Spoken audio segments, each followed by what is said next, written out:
आदिभ्यो ब्रह्म संप्रदाय कर्तृभ्यो वंशर्षिभ्यो महद्भ्यो नमो गुरुभ्यः। सर्वोपप्लवरहितः प्रज्ञानघनः प्रत्यगर्थो ब्रह्मैवाहमस्मि ब्रह्मैवाहमस्मि।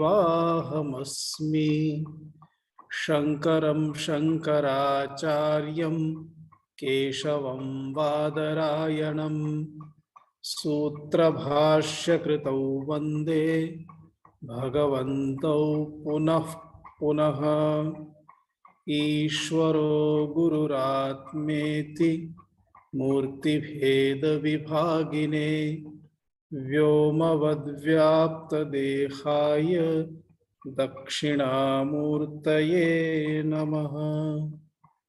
ओम सहना भवतु सहनौ भुनक्तु सह वीर्यंकरवावहै तेजस्विनावधीतमस्तु मा विद्विषावहै। ओम शांति शांति शांति। वेदो नित्यमधीयतां तदुदितं कर्मस्वनुष्ठीयताम् तेने शस्य विधीयतामपचितिः काम्ये मतिस्त्यज्यताम् पापौघः परिधूयतां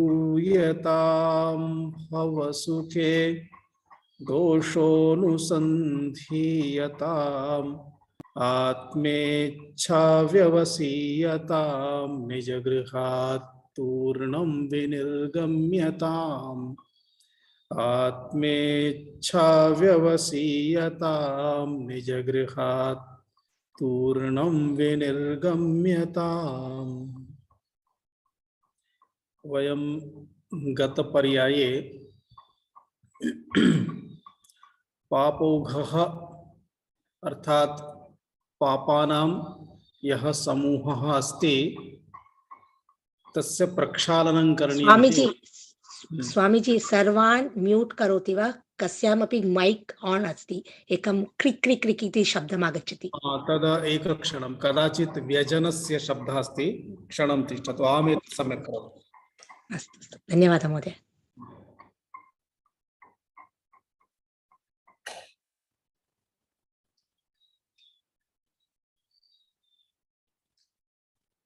इदानीं नास्ति? नास्ति, धन्यवादः। मस्तके एव एकं व्यजनं।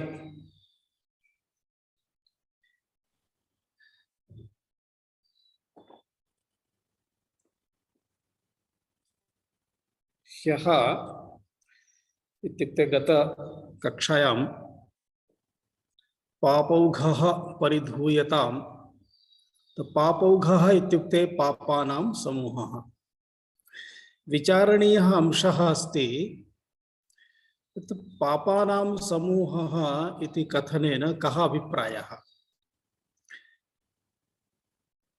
तदा तस्मिन् विषये किञ्चित् टेक्निकली अस्माभिः ज्ञातव्यं भवति।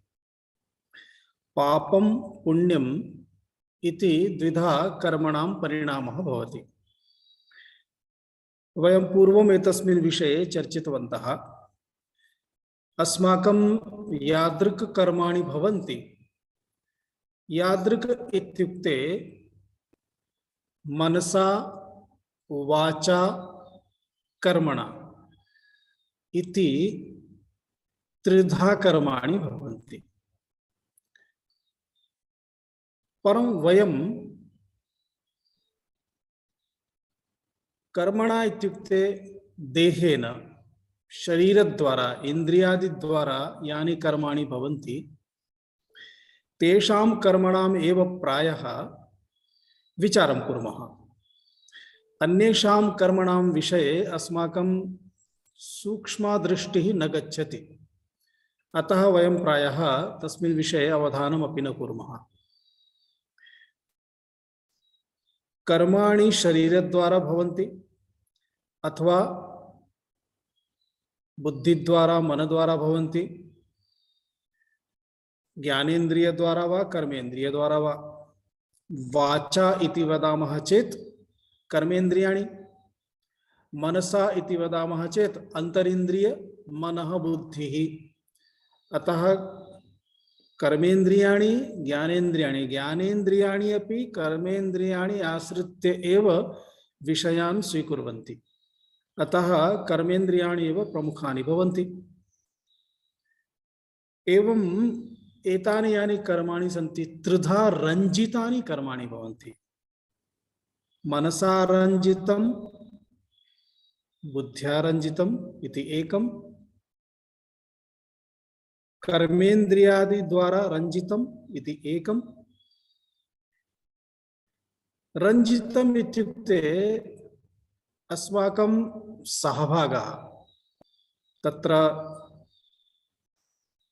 तद्वारा कार्यं भवति, तस्मिन् संलग्नता, तस्य अर्थः रञ्जितमिति। अथवा शरीरद्वारा वा कर्माणि भवन्ति, परन्तु सर्वेषां प्रमुखमस्ति मनः। शरीरद्वारा कर्माणि भवन्ति चेत् बुद्धिरपि अस्ति, मनः अपि अस्ति। यदि शरीरद्वारा कर्माणि न सन्ति, उपविश्य वयं वदामः, भाषणं कुर्मः, चिन्तनं कुर्मः, किमपि कुर्मः, तदा अन्य द्विविध कर्माणि भवन्ति। अतः शरीरद्वारा कर्माणि चेत् मनः अपि अस्ति, बुद्धिरपि अस्ति। शरीरद्वारा कर्माणि न सन्ति, केवलं बुद्धिद्वारा कर्माणि सन्ति, मनद्वारा कर्माणि सन्ति, तदा इन्द्रियाणि अपि न भवन्ति। परन्तु इन्द्रियाणि अपि इन्द्रियाणां द्वारा कर्म अस्ति चेत् मनबुद्धि भवत्येव। एवं क्रमशः एवं कर्मणां प्रभावः भवति। अस्माकं यथा मानसिकी स्थितिः भवति तदनुसारम् अस्माकं कर्मणां प्रभावः भवति।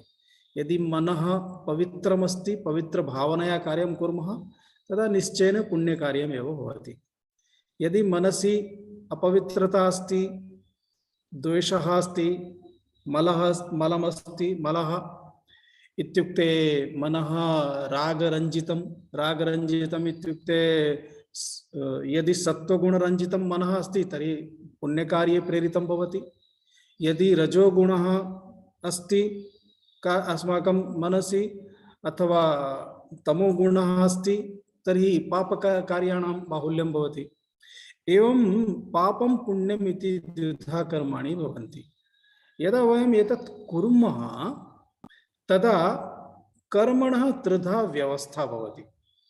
एकं वर्तमान समये यानि कर्माणि भवन्ति तानि कर्माणि उच्यन्ते क्रियमाण कर्माणि।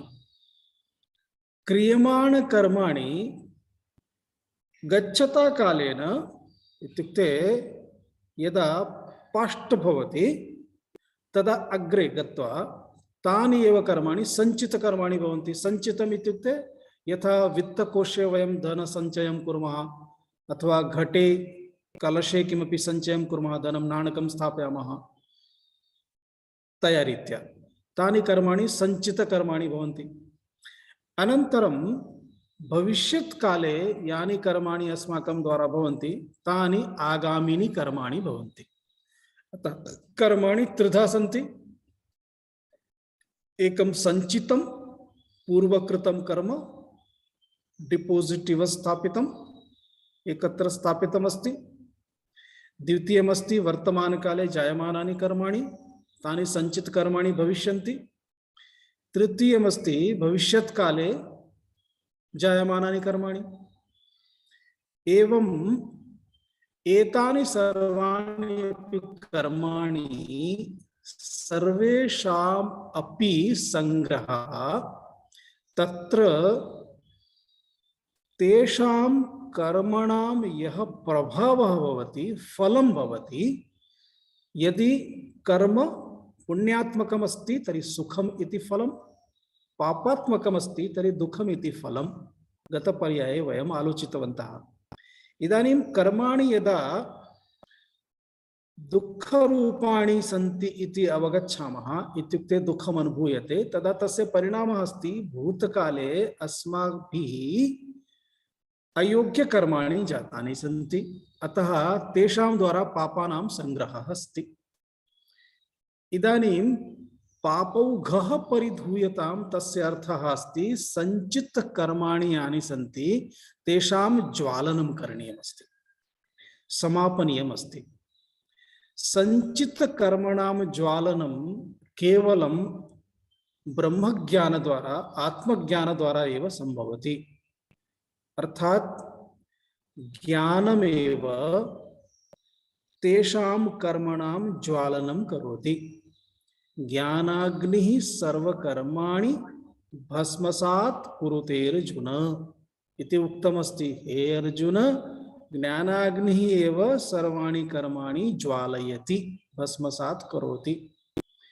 इदानीं पूर्वं मया उक्तम्, अस्माकं देहः शरीरम् इत्युक्ते तत् सम्पूर्णं जगत् प्रारब्धमस्ति, अस्माकं कर्मणां फलमस्ति। तदनुसारमेव गृहं, तदनुसारमेव देशः, तदनुसारमेव स्थानं, तदनुसारमेव परिवारः, तदनुसारमेव माता पिता सर्वेपि सम्बन्धिनः, सर्वेषामपि ऋणानुबन्धः अस्ति। अस्माकं गृहस्य पुरतः यदि एकः शुनकः अस्ति तर्हि सः अपि अस्माकं कर्मणां प्रभावेण अस्ति। अस्माकं गृहस्य अन्तः शुनकः अस्ति, सः अपि अस्माकं कर्मणां प्रभावेण अस्ति, ऋणानुबन्धः अस्ति। अस्माकं गृहस्य पुरतः एकः वृक्षः अस्ति, सः अपि कर्मणां प्रभावेण अस्ति। एवम् अस्माकम् एव कर्मणां प्रभावेण भवति। जगतः यदा रचना ब्रह्मणा कृता तदा जगति ये जीवाः सन्ति सर्वेषां चिन्तनं कार्यं सर्वं समानं नास्ति। समानं नास्ति, अतः फलमपि समानं भवितुं न अर्हति। अतः फलस्य व्यवस्था ईश्वरेण कृता। यः यादृशं कर्म करिष्यति सः तादृशं फलं प्राप्स्यति। अतः तदनुसारेण कर्मणां फलव्यवस्था संसारे अस्ति। चिन्तयतु, एकम् उदाहरणं वदामि। संसारे अस्माकं यादृशं कर्म अस्ति तादृशं फलम् ईश्वरः ददाति। यदि चिन्तयतु, अस्माकं कर्म किञ्चित् अद्भुतम् अस्ति, तस्य फलम् इत्युक्ते तदर्थं भोगार्थं पदार्थः यदि सृष्ट्यां नास्ति तर्हि उत्पन्नं भविष्यति।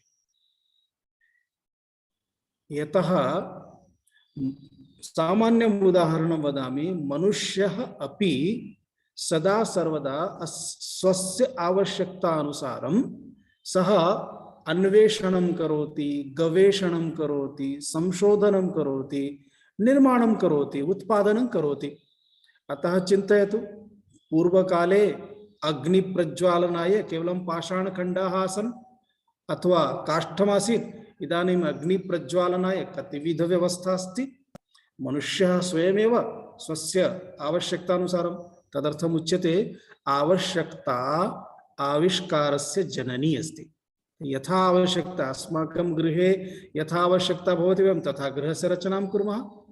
अनुभवस्य आधारेण पश्यामः, गृहे व्यवस्था सम्यक् नास्ति, नूतनगृहस्य निर्माणसमये सर्वं तत् करेक्ट् कुर्मः अथवा भग्नं कृत्वा पुनः निर्माणं कुर्मः। एवं मनुष्यः यदा स्वयम् एतत् सर्वं करोति तदा ब्रह्मा, यः प्रजापिता ब्रह्मा समग्रस्य जगतः सञ्चालनं करोति, सः चिन्तयति, अरे रे एतस्य कर्माणि किञ्चित् पृथक् सन्ति, परन्तु अस्माकं संसारे तद् सः पदार्थः एव नास्ति, अतः पदार्थस्य निर्माणं करोति। अतः जगति अस्माकं सर्वेषां कर्मणां प्रारब्धं यदस्ति तद्वारा एव, तदनुसारेण एव पदार्थानां रचना भवति। अत्र द्रष्टव्यं किमस्ति, मम एतत् कथितुं यः अभिप्रायः अस्ति, अस्माभिः अस्माकं यदि कार्येषु मनः सम्यक् भवति, शान्तं शुद्धं रागद्वेषरहितं यदि मनः भवति, तर्हि तद् यत् कार्यं भवति तत् कार्यम् अर्थात् तत् कर्म अस्माकं कृते शुद्धं सात्विकं भावनाम् इत्युक्ते भावना सहितं तत् भवति, तदानयति तस्मिन् फले प्रारब्धे। अतः अस्माकं कर्मसु अस्माभिः शुद्धिः आनेतव्या भवति, करेक्शन आवश्यकं भवति। एतावता कर्मणाम् उपरि भगवता भाष्यकारेण शंकराचार्येण भारः दत्तः। तदनन्तरं भवसुखे दोषोऽनुसन्धीयताम् इति यदा उक्तं तदा भवः संसारः अस्माकं कर्मणां फलमस्ति इति मया उक्तम्। अतः संसारे यत्किमपि सुखं दुःखम् अनुभूयते तद् अस्माकं कर्मणाम् आधारेण अस्ति इति इदानीम् अस्माभिः नोट् करणीयं, स्मरणीयम्। अतः तत्परिवर्तनाय अस्माभिः अस्माकं यानि कर्माणि सन्ति अर्थात् कर्मसु अस्माकं या मानसिकता अस्ति, अस्माकं या शैली अस्ति, तत्र परिवर्तनम् आवश्यकम् अस्ति। तत्र परिवर्तनं करणीयं चेत् अस्माभिः पुरतः विद्यमानं वस्तु अस्ति तद् द्रष्टव्यं, तत् पश्यामः चेत् शीघ्रं परिवर्तनं भवति। उदाहरणं यथा शतवारं वदति विषं न खादतु, विषखादनेन एवं भवति। अस्तु, परन्तु यदा विषं पुरतः आगच्छति तदा एव विषविषये तस्य ज्ञानं भवति। पुरतः इत्युक्ते अनुभवम्। अथवा द्वितीयम् उदाहरणं शतवारम् उच्यते, शास्त्राणि वदन्ति सुरापानं मद्यपानं न करणीयम्, अथवा तादृश पदार्थानां मादकद्रव्याणां सेवनं न करणीयं, ड्रग् सेवनेन किं भवति इति यावदपि वदामः सः किं करोति, कियत् शृणोति। परन्तु यदा स्वयं तस्मिन् पतितः भवति, अनन्तरं बहिरागन्तुं मार्गं न प्राप्नोति, तदा सः चिन्तयति अरे रे किम् एतत्, किं करोमि। अतः विद्यमानं पदार्थम् इदानीं तादृशम् एकं जनं पुरतः स्थापयित्वा ड्रग् कारणेन एतस्य एषा स्थितिः इति यदि अस्माकं परिचितं बालं वा कमपि वयं पश्यामः, पश्यतु का स्थितिः भवति, तदा सः तस्मिन् विषये सम्यक्तया चिन्तनं कर्तुं शक्नोति इति बहु सामान्यः विषयः अस्ति। अतः भगवान् शंकराचार्यः वदति भवसुखे अर्थात् संसारे यत्र वयं सुखम् अस्ति इति पश्यामः तेषु पदार्थेषु दोषदर्शनं करोतु। अतः पदार्थेषु दोषदर्शन कार्यम् अत्र करणीयमिति सूच्यते। अस्तु, भवसुखे दोषोऽनुसन्धीयताम् इति उक्तं, दोषाणाम् अनुसन्धानं करणीयम्। अनुसन्धानं करणीयं चेत् कथम्?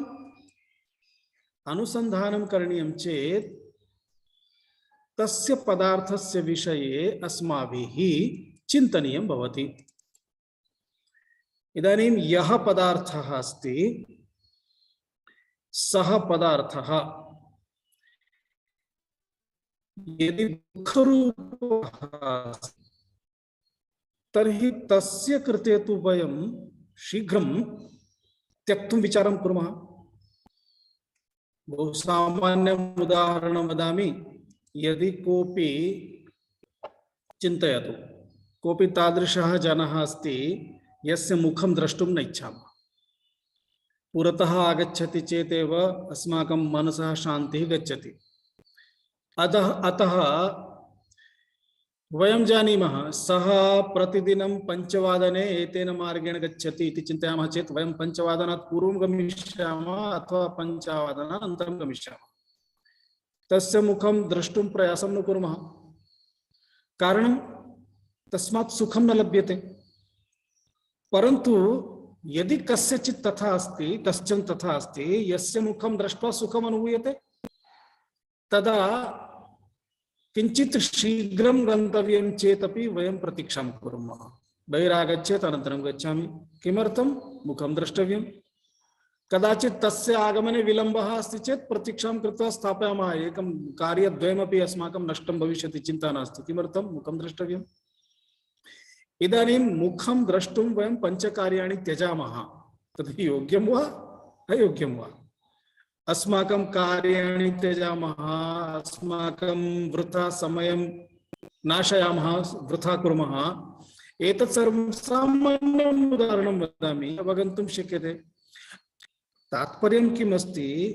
यस्मिन् पदार्थे अस्माभिः सुखम् इति लक्ष्यते अथवा अनुभूयते इति अस्ति, सः पदार्थः अपि दुःखदायकः अस्ति, तस्मिन् विषये चिन्तनं करणीयम्। पदार्थः अस्ति, समस्या नास्ति। पदार्थः कदा पर्यन्तं भविष्यति? पदार्थः एतत् कोऽपि न नयेत्, चौर्यं न कुर्यात् इति एकं भयं भवति चेत् कष्टं। भग्नं न भवेत्, भग्नं भवति चेत् कष्टं। नष्टं न भवेत्, नष्टं भवति चेत् कष्टम्। अनन्तरं समाप्तं भवति, पुनः दुःखमेव भवति। अतः यस् पदार्थः यस्मिन् समये सुखं यच्छन् भवति, तस्मिन् समये दुःखमपि यच्छन् भवति।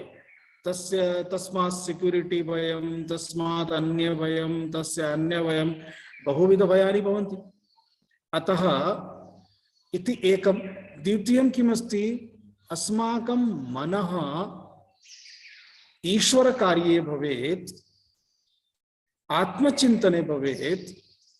यस्मिन् मार्गे इदानीं गन्तुं प्रयासं कुर्मः तस्मिन् मार्गे भवेत्। तत् त्यक्त्वा अन्यत्र चिन्तनं करोति, अतः तदपि अयोग्यमेव। एतदर्थं संसारे यत् सुखम् अस्माभिः दृश्यते, वस्तुतः तत् सुखमपि दुःखमेव अस्ति। एकं बहु उत्तमम् उदाहरणं वदामि। शास्त्रेषु वर्णनम् अस्ति, स्वर्गलोकः इत्युक्ते तत्र किमपि करणीयं नास्ति। अत्र तु एकं कॉफी प्राप्तव्यं चेदपि गत्वा गैस ऑन करणीयं, क्षीरम् आवश्यकं, क्षीरं नास्ति चेत् आपणात् आनेतव्यं, क्षीरं स्थापनीयं, तत्र स्थित्वा द्रष्टव्यं, न चेत् क्षीरं बहिरागच्छेत्, अधिकं क्वथितं भवति चेत् क्षीरं पतति तावदेव नास्ति, पतनानन्तरं कार्यं वर्धितं भवति, स्वच्छं करणीयं, पुनः न्यूनमपि भवति, अतः पुनः निर्माणं करणीयं, तद् पीत्वा पुनः प्रक्षालनमपि करणीयं, पात्रप्रक्षालनं करणीयं, कतिविधकार्याणि सन्ति। एकम् एतत् स्वर्गलोकं गच्छति चेत् किमपि न आवश्यकं, केवलं कॉफी इति वक्तुमपि आवश्यकता नास्ति। मनसि इच्छां करोतु, कॉफी आवश्यकमस्ति, कॉफी उपस्थितं भवति। एतादृशं लोकं कः न इच्छेत्, परन्तु तत् लोकं प्राप्तुम् एतस्मिन् लोके सम्पूर्णं जीवनम् अस्माभिः व्यायामः करणीयः। तदर्थं सूचितकर्माणि करणीयानि। प्रतिदिनम् उपवासः करणीयः, यज्ञः यागः, प्रातः उत्थाय स्नानं कृत्वा ब्राह्ममुहूर्ते चतुर्वादने यज्ञस्य आरम्भः करणीयः, अग्निहोत्रकार्यं करणीयम्। एतद् व्रतं तद् व्रतं कृत्वा अपि पुनः स्वर्गलोकस्य प्राप्तिः तु एतेन शरीरेण न भवति। शरीरं त्यक्त्वा मरणं प्राप्य एव स्वर्गलोकः गन्तव्यः। स्वर्गलोकं गत्वापि किं भवति?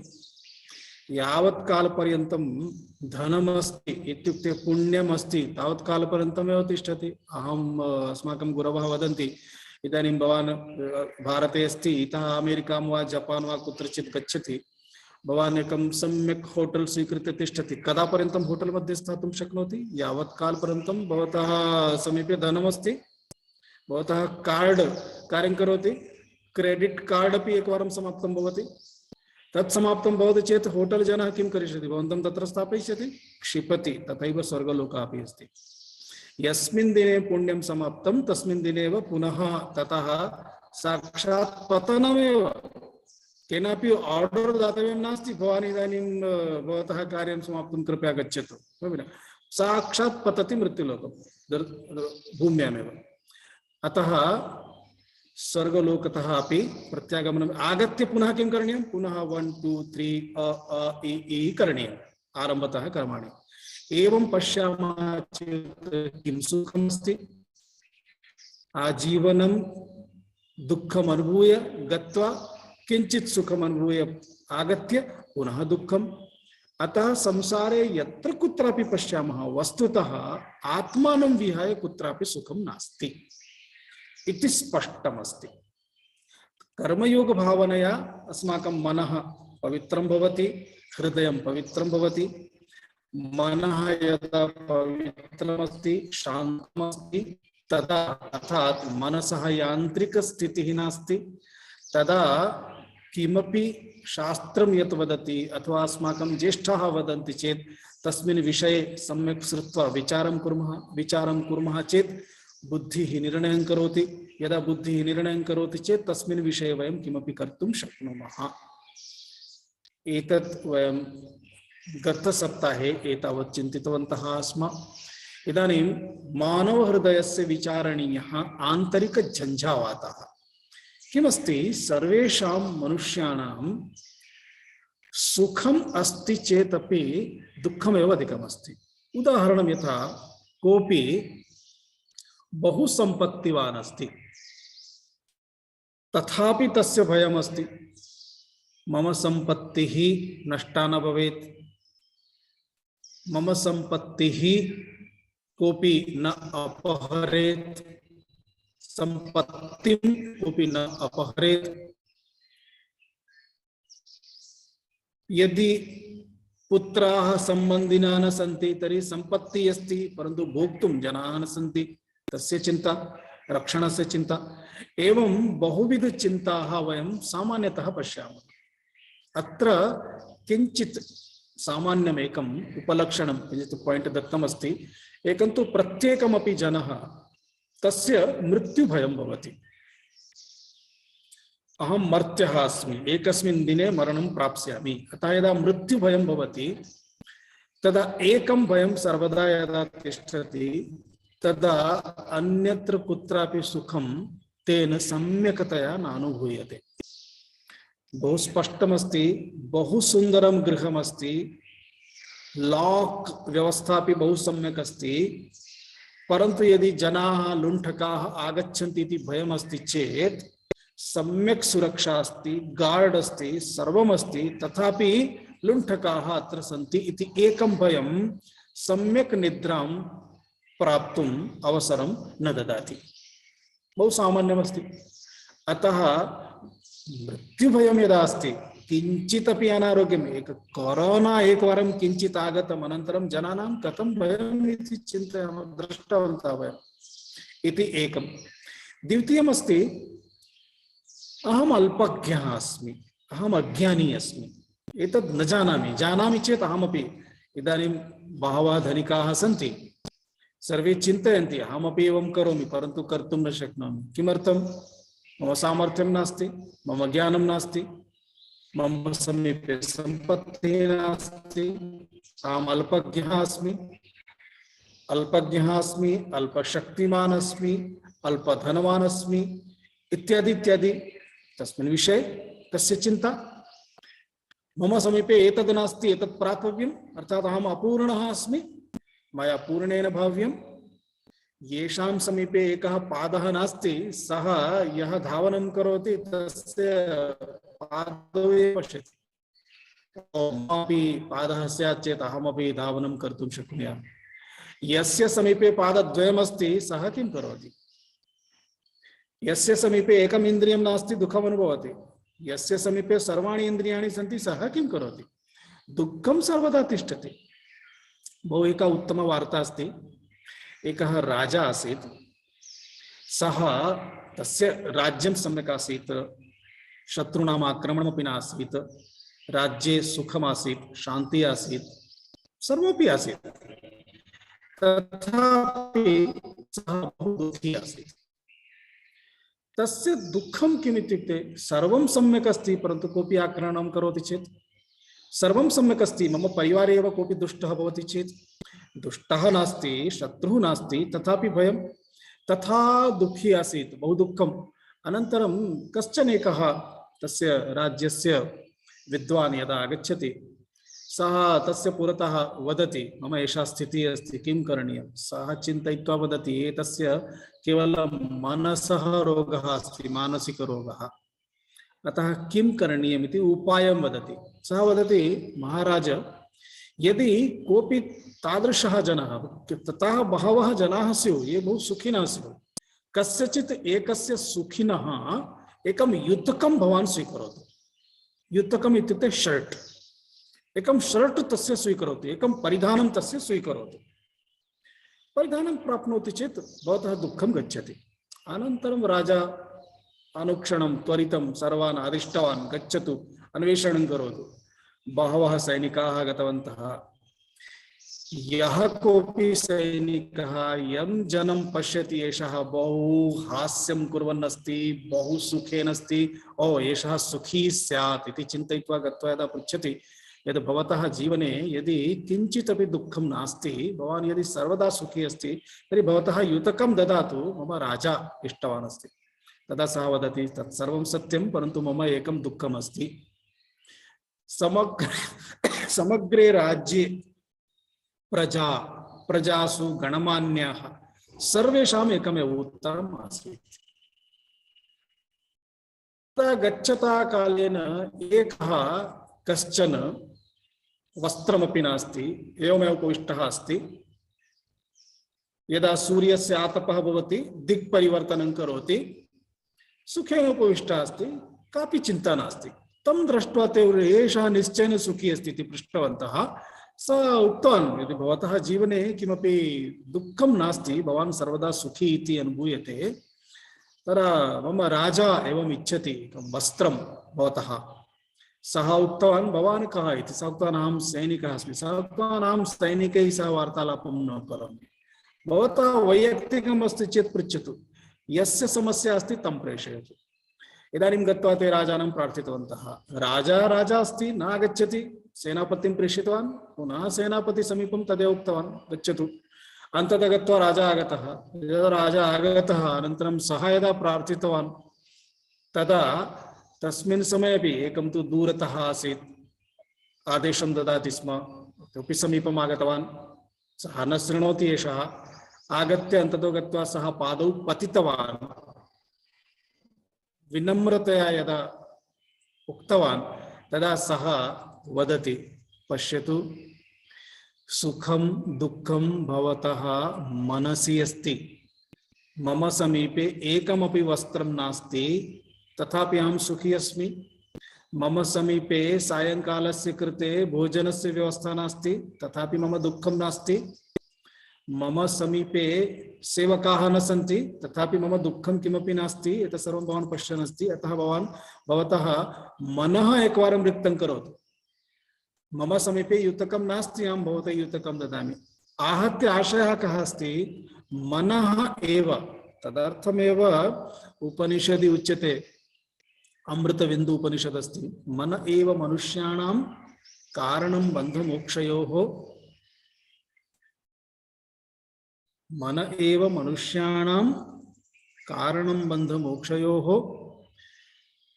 विषयेभ्यः मनः बद्धं भवति अनन्तरं निर्मुक्तं मनः एव यदा विषयाः न भवन्ति तदा निर्मुक्तं मनः एव मुक्तं भवति बन्धनरहितं भवति आहत्य तात्पर्यं किमस्ति अस्माभिः अस्माकं यत्किमपि भयमस्ति अहं मर्यादाबद्धः अस्मि तावत् कर्तुं न शक्नोमि अस्तु मम शरीरस्य एतदेव सामर्थ्यम् अस्ति गजस्य शरीरमस्ति शक्ति अधिका अस्ति मम शरीरमस्ति शक्ति अधिका नास्ति अतः एवं चिन्तनं किञ्चित् मनुष्याणां भवति तस्मात् कष्टं तस्मिन् विषये यदि सः पदार्थानां विषये चिन्तयति तेषां मर्यादाः इति चिन्तयति मम मर्यादा अपेक्षया पदार्थानां मर्यादा इति चिन्तयति चेत् तस्मिन् सः तदुभयं तदानीं न भवति अतः एकं द्वितीयं किमस्ति वयं जीवने वस्तुतः किम् इच्छामः सुखम् इच्छामः कीदृशं सुखम् इच्छामः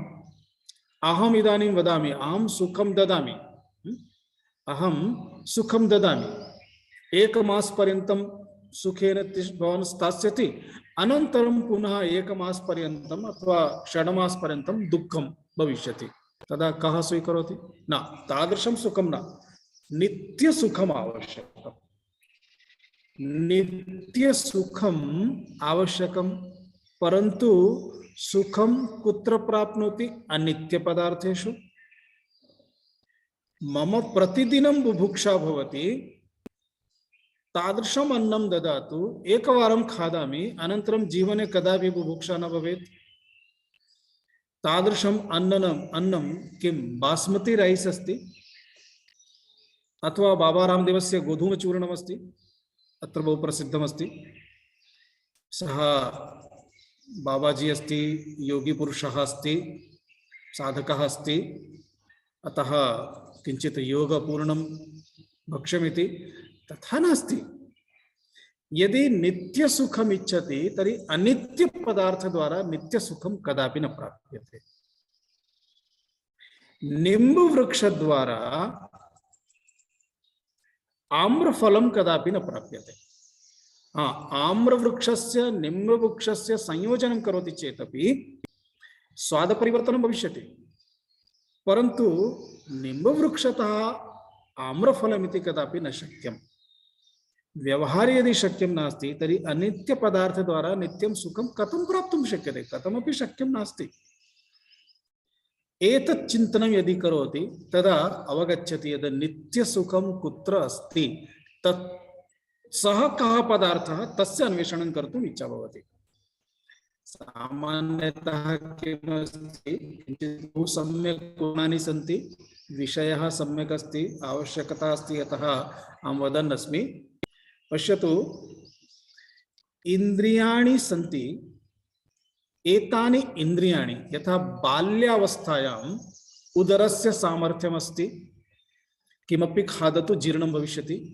अहं तु काष्ठं यदि खादामि तदपि जीर्णं भवति स्म। इदानीं सुपक्वम् अन्नमपि जीर्णं न भवति। किमर्थं?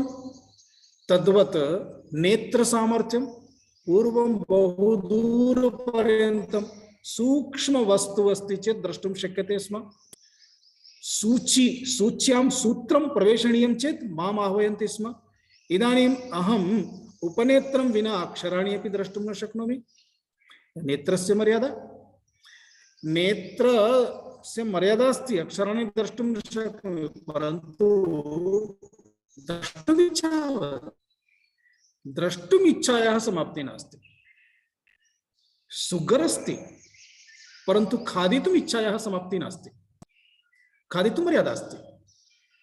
हस्तद्वारा इदानीं वस्तु उन्नयनं न शक्यते, तथापि वस्तु प्राप्तुम् इच्छा अस्ति। इन्द्रियाणि पूर्वं समर्थानि आसन्, परन्तु सामर्थ्यं गतम्। अतः किमुच्यते? विषयान् भुक्ताः भोगान् भुक्ताः वयमेव भुक्ताः। वस्तुतः वयं यत् सुखं प्राप्तुं यानि पदार्थानि ऐस्क्रीम् इत्यादिकं सर्वं खादितवन्तः, वस्तुतः वयम् ऐस्क्रीम् खादितवन्तः इति न, ऐस्क्रीम् एव अस्मान् खादितवन्तः। वयं रसगोलकं खादितवन्तः इति रसगोलकम् एव अस्मान् खादितवन्तः, रसगोलकानि एव अस्मान् खादितवन्तः। भोगाः न भुक्ताः वयमेव भुक्ताः इति स्पष्टतया द्रष्टव्यं, ज्ञातव्यं भवति। बहु उत्तम वार्ता अस्ति कठोपनिषदि। नचिकेता यमराज समीपं यदा गच्छति, दिनत्रयं द्वारे तिष्ठति, अनन्तरं परिवारजनाः, यमराजस्य पत्नी, मन्त्री सर्वे बहु चिन्तिताः भवन्ति। ब्राह्मणबालकः अस्ति, बहिः उपविष्टः अस्ति, अन्तः प्रवेष्टुं सः न इति वदति। यावत् कालपर्यन्तं यमः मम स्वामी न आगच्छति, कारणं मम पिता यमराजाय दत्तवान् अस्ति माम्, अतः यमः एकवारम् आगच्छतु, अनन्तरम् एव अहं तस्य आदेशानुसारमेव करिष्यामि, अहम् अत्रैव तस्य प्रतीक्षां करिष्यामि। 3 दिनानि अतीतानि, सः किमपि न खादन् अस्ति, जलमपि स्वीकुर्वन् अस्ति। अतिथिः वैश्वानरः भवति, अग्निः भवति। अतिथि सत्कारं न कुर्मः चेत् गृहस्य सुखं शान्तिः सर्वं नष्टं भवति। यमराजस्य पत्नी चिन्तिता। यमराजः आगतः, अनुक्षणं पत्नी आगत्य उक्तवती, भवान् अन्यत् किमपि न करोतु, पादरक्षां निष्कासितवान् अस्ति, अस्तु, अग्रे इदानीं शीघ्रं जलं स्वीकरोतु, गच्छतु, ब्राह्मणद्वारे अस्ति, ब्राह्मणबाला अस्ति, पादप्रक्षालनं करोतु, तस्य आतिथ्यं करोतु। यमराजः गत्वा तस्य नचिकेतसः पादप्रक्षालनं कृत्वा पाद्यम् अर्घ्यं दत्वा अनन्तरं गृहं प्रति आनयति, उपवेशयति, आगमनस्य कारणं पृच्छति, सः वदति। अनन्तरं यमराजः वदति, प्रथमं तु 3 दिनानि भवान् मम गृहे एवमेव अनशनम् अन्नं विना स्थितवान्, अतः वरत्रयं भवान् स्वीकरोतु यदिच्छति। यमराजः प्रथमं वरं स्वीकरोति स्वकर्तव्यानुसारं पितुः सुखं, द्वितीयं वरं स्वीकरोति समाजहिताय, समाजकल्याणार्थं नाचिकेत विद्या अग्निविद्या, येन स्वर्गलोकस्य प्राप्ति भवति। तृतीयं वरं यदा स्वस्य कृते स्वीकरोति आत्मज्ञानं ददातु इति, तदा यमराजः तस्मिन् समये एव स्टक् भवति। एषः बालकः आत्मज्ञानविषये पृच्छन्नस्ति, अहम् एतस्मै आत्मज्ञानं ददामि चेत् बालः अस्ति, बालबुद्धिः अस्ति, एतस्य सामर्थ्यं किम्? आत्मज्ञानं सर्वेभ्यः दातुं न भवति। एषः बालबुद्ध्या पृच्छन् अस्ति अथवा एतस्य सामर्थ्यम् अस्ति, अतः यमराजः सम्यक् परीक्षणं करोति। परीक्षणं करोति इत्युक्ते वदति, भवान् तु बालः अस्ति, भवान् इदानीं विद्याम् इच्छति चेत् विद्यां ददामि, धनं ददामि, क्रीडनकं ददामि, वदतु, यद् आवश्यकं तद् वदतु, अहं सर्वं ददामि। नचिकेतसः मुखस्य उपरि किमपि प्रभावः नास्ति, परिवर्तनमेव नास्ति। अनन्तरं पुनः यमराजः चिन्तयति, एतत् बहु सामान्यम् अस्ति, अतः एवं चिन्तयति। तदा यमराजः वदति, भवान् वदति चेत् अहं भवते आयुष्यं ददामि, भवते धनं ददामि, प्रभूतं धनं ददामि, सम्पत्ति ददामि, राज्यं ददामि, अनन्तरं बहुविधं सामर्थ्यं ददामि। सः किमपि न वदति।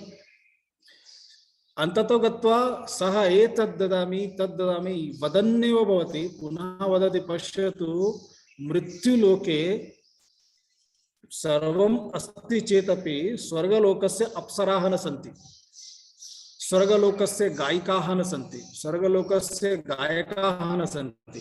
पश्यतु, अत्र मम अत्र सभायां स्वर्गलोकस्य अत्र मम लोकस्य अप्सराः सन्ति, अप्सरसः सन्ति, क्षम्यताम्, अप्सरसः सन्ति।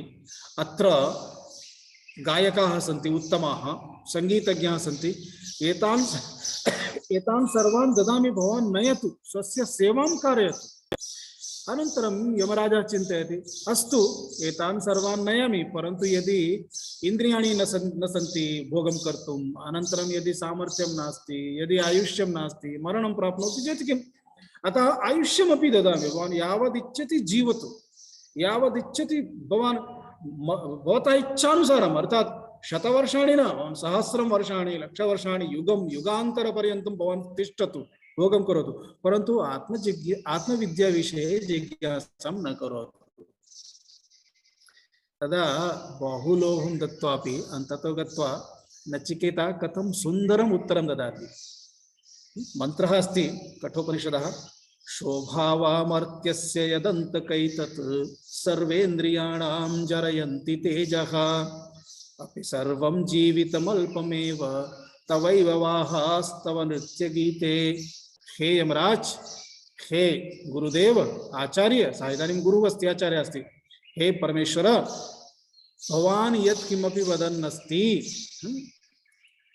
हे अन्तकैतत्, हे अन्तक, एतत् यत् किमपि भवान् यच्छन् अस्ति, अन्तक इत्युक्ते यमराजः, एते सर्वे कीदृशाः सन्ति? शोभावा, अर्थात श्वः अभावः, अद्य जगतः सुख पदार्थाः सन्ति, श्वः न सन्ति, श्वः नष्टं भविष्यन्ति। तावदेव न, इन्द्रियाणाम्, एते सर्वेपि पदार्थाः इन्द्रियाणां तेजः जरयन्ति, एतेषां भोगेन इन्द्रियाणां तेजः नष्टः भवति। तावदेव न, अपि सर्वं जीवितम् अल्पमेव, एतत् सर्वमपि किमस्ति? जीवने सर्वम् अल्पमेव अस्ति, एतेन बहु किमपि सुखं नास्ति। एकमस्ति, द्वितीयम् आवश्यकं, द्वितीयमस्ति, तृतीयम् आवश्यकम्, अतः कदापि तेन सन्तृप्तिः नास्ति। हे यमराज, तवैव वाहास्तव नृत्यगीते, एतद् यत् सर्वमस्ति नृत्यं गीतं वाहाः अर्थात् रथाः साधनानि भवान् यत्किमपि दातुम् इच्छति सर्वं भवानेव स्थापयतु मह्यं किमपि नावश्यकम् अर्थात् नचिकेतः सांसारिक पदार्थानां यत् क्षणिकत्वम् अस्ति कथं बहु सहजतया सूचयति द्रष्टव्यं तदेव अस्ति अस्माभिः अस्माकं पुरतः विद्यमानाः ये पदार्थाः सन्ति तेषां मर्यादा द्रष्टव्या बहु स्वाभाविकमस्ति मया पूर्वम् उक्तं नित्यं फलम् अर्थात् सुखं यत् सुखं कदापि समाप्तं न भवति कदापि न्यूनं न भवति तादृशं सुखं पदार्थेषु नास्ति कृतेन कर्मणा नास्ति अर्थात कर्म द्वारा तादृशं सुखं प्राप्तुं न शक्यते यतः कर्म द्वारा चतुर्विधमेव प्राप्तुं शक्यते मया पूर्वम् उक्तमेव आसीत् उत्पाद्यम् आप्यं विकार्यं संस्कार्यं चतुर्णामपि मर्यादा अस्ति पंचमं विधमेव नास्ति अतः नित्यं सुखं यत् नोत्पद्यते नित्यं सुखं यदस्ति तद न उत्पद्यते यदि उत्पद्यते तर्हि नित्यं नास्ति जातस्य हि ध्रुवो मृत्युः ध्रुवं जन्म मृतस्य च किमपि यदि उत्पद्यते तर्हि नश्यते एव अतः उत्पद्यते चेत् विनाशः अवश्यं भावी अस्ति यतः वयं पूर्वमेव चतुर्विधं गतिः भवति कर्मणां कर्मफलस्य वस्तूनां पदार्थानाम् इति पूर्वं दृष्टमेव आसीत् अस्तु इतोपि किं चिन्तनीयम् अन्यत् चिन्तयितुं शक्यते विषयेषु वस्तुषु परिस्थितिषु इदं किं चिन्तनीयं कष्टसाध्यता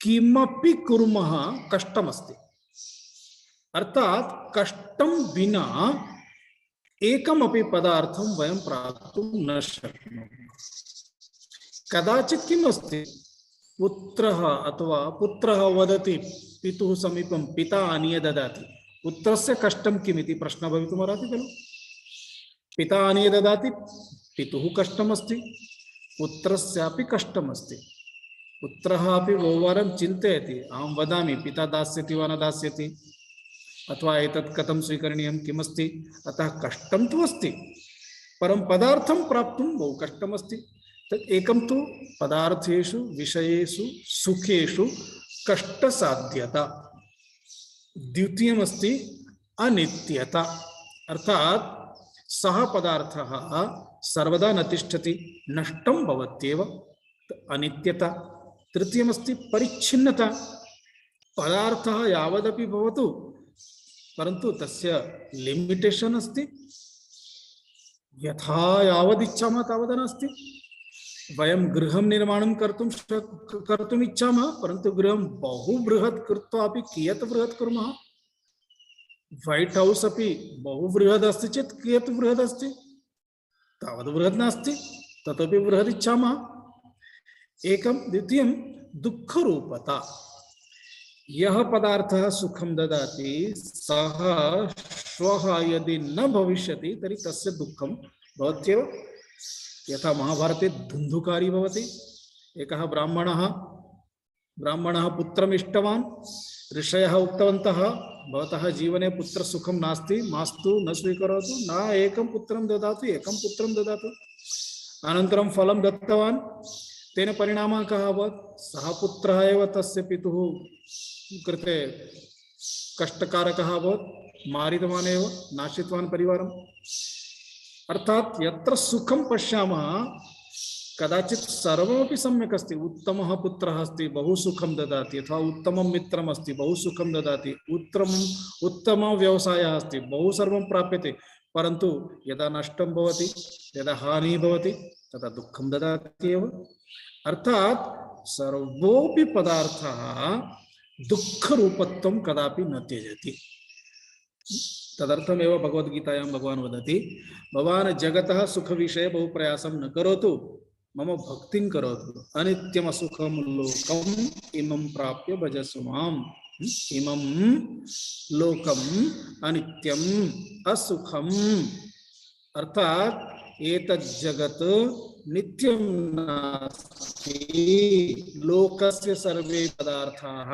सर्वदा न तिष्ठन्ति असुखम एते सुखरूपं न सन्ति सुखरूपाणि न सन्ति एतानि तर्हि किं करणीयं मां प्राप्य भजस्व अर्थात भवान् मम भक्तिं करोतु एवं साधकेन अस्माभिः किं करणीयं भवति अन्ततो गत्वा उच्यते आत्मजिज्ञासा करणीया भवति अन्तिमः बिन्दुः आगच्छति आत्मजिज्ञासा अर्थात आत्मेच्छा व्यवसीयताम्